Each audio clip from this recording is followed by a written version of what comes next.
Sveiki, sveiki. Ačiū, kad stebit mano kanalą ar prenumeruojat. Ačiū, kad spaudžiat patiktuką. Ačiū, kad komentuojat, kuo nudžiugins mūsų rytojus. Ir vėl man atėjo eilė padirbėti su šitom kortom. Tai dabar stebėkit, kaip aš ištrauksiu visai nežinodama, bet už tai jūs žinosit, ką rinktis. Viena.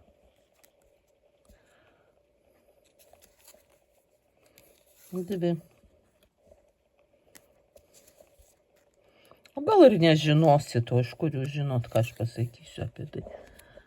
Taip.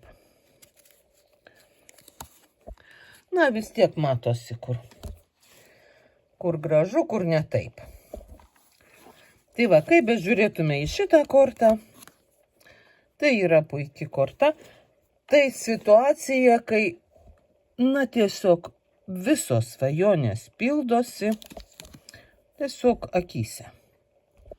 Tiesiog stebit, kaip tai vyksta. Kaip jum atneša jūsų pasaulis visokias dovanas. Na, kaip...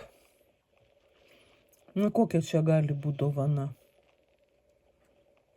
Na, pavyzdžiui, kažkas nuplauna jūsų mašiną. Buvo purvina mašina, toks dabar oras.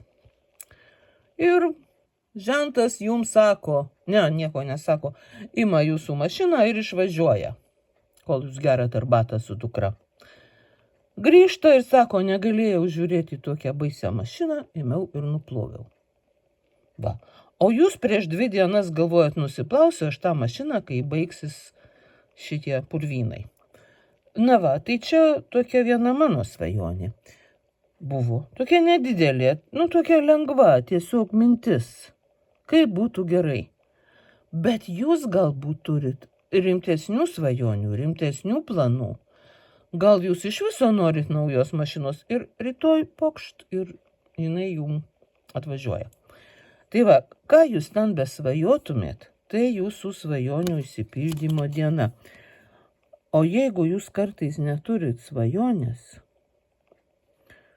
tai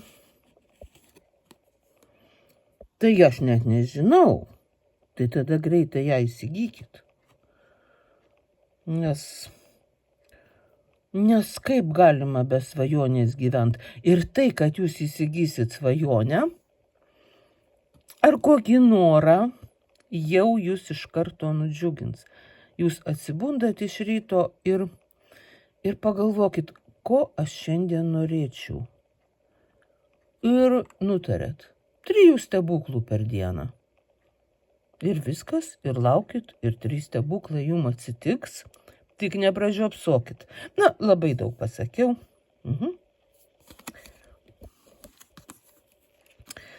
Tai va, antram variantui, žinokit, pasirodys, kad kažkas ne taip. Kad, ne viskas yra taip, kaip jis suplanavo.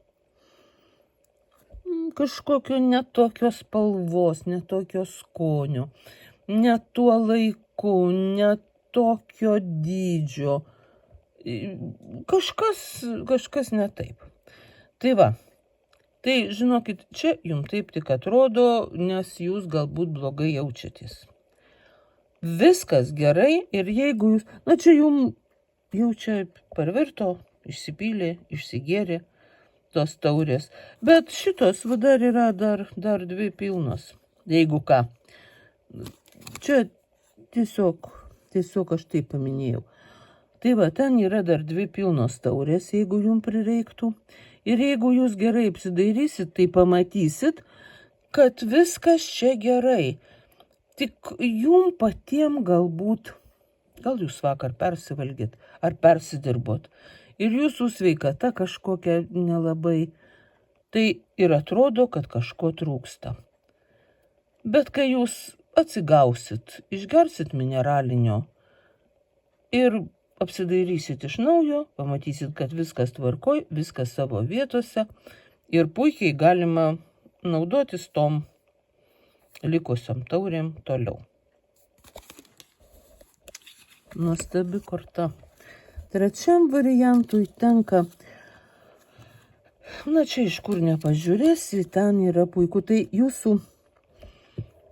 jūsų naujas pasaulis. Kaip tik nauji metai, laikas pasirinkti naują būdą, naują lygį. Jis jums pats atsiras. Gal jums viršininkas paskambins ir pasakys, kad jums padidino algą. Gal pasakys, kad jūs pakėlė pareigose. Gal kas nors paskambins ir pasakys, kad jūs laimėjot kelionę. O gal jūs tiesiog nutarsit pakeliaut po pasaulį ir taip. Ką jūs besumanytumėt, tai bus ypatingo lygio, ypatingos sėkmės, ypatingos spalvos reikalas. Galbūt net tai, ko jūs net ir nesitikėjot, kaip gerai viskas bus. Jūs net dabar dar negalit įsivaizduot, o jau ryt jūs įsivaizduosit arba ir gausit tą patyrimą, kurio šiandien galbūt norit, o gal ir nesitikit. Tai va, tokią labai puikią kortą įsitraukėt ir žiūrėkit, nepražiopsokit to momento, kai jūs pakilsit aukščiau. Tai jūs labai nudžiugins, jeigu pamatysit ir nepamiršit. Na, žinoma, kad jūs nepamiršit po to, kai dabar aš jums pasakiau, jūs visą dieną seksit ir tikrai pastebėsit tuos poslinkius. Tai va, o jau 4 korta yra situacija, kai jau jūs grįžtat į darbą ir dabar darot viską, ko nespėjot. Va, jau jūs turėsit pasivyt grafiką, nebijokit, jums už tai sumokės. Jūs savo dirbat, jūs savo nešat, jūs savo vargstat. Tiesiog susikaupė tų reikalų ir ką dabar daryti. Ir dabar teks juos įspręsti. Na, ne tai, kad jau čia visiškai būtų katastrofa, bet padirbėti reikės. Ir ta statula, kuri čia šalia padėta, jums niekaip nepadės. Bet jums ir nereikia tos pagalbos. Jūs puikiai susitvarkysit, jūs pamatysit, kaip jūs puikiai susitvarkysit, kaip jums puikiai bus už tai sumokėta ir tai jūs labai nudžiugins ir jūs, kai jau nuveiksit šitą darbą, jūs apims, absoliuti ekstazė, sakyčiau net. Tai jums patiks, jūs norėsit dar kartą pakartot šitą sunkų nešimą, šitą gerą atlyginimą ir šitą jausmą, kad jūs galit tai padaryti.